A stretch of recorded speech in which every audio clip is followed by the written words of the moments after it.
നിങ്ങൾക്ക് ധൈര്യമുണ്ടോ? ഇതാ വഹാബികളുടെ പ്രസംഗം നടക്കുന്നു, അതൊന്ന് കേൾക്കൂ നിങ്ങൾ, എന്നിട്ട് നിങ്ങൾ സത്യം മനസ്സിലാക്കൂ എന്ന് പറയാൻ 1000 കുതിരശക്തിയോടുകൂടി ഇവിടെ വന്ന വായാടി സക്കാഫിമാരെ പോലെയുള്ള സക്കാഫിമാരോട് ഞങ്ങൾ ഒരുപാട് തവണ ആവർത്തിച്ച് ചോദിക്കുന്നു, നിങ്ങൾക്ക് ധൈര്യമുണ്ടോ?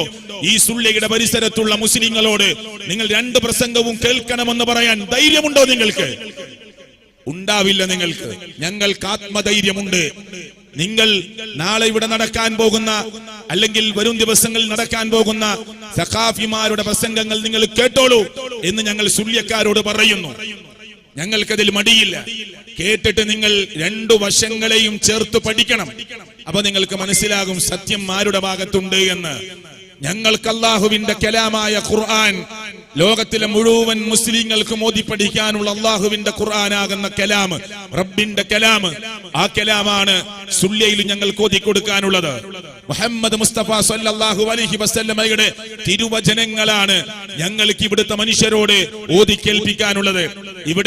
ഇവിടെ പ്രസംഗിച്ചു പോയ സഖാഫിക്കുള്ള മറുപടി അത് മുനീർ ഷറഫി ഓരോന്നോരോന്നായി പറഞ്ഞു കഴിഞ്ഞിട്ടുണ്ട്. അതിലേക്ക് ഇനി ഞാൻ പ്രവേശിക്കാൻ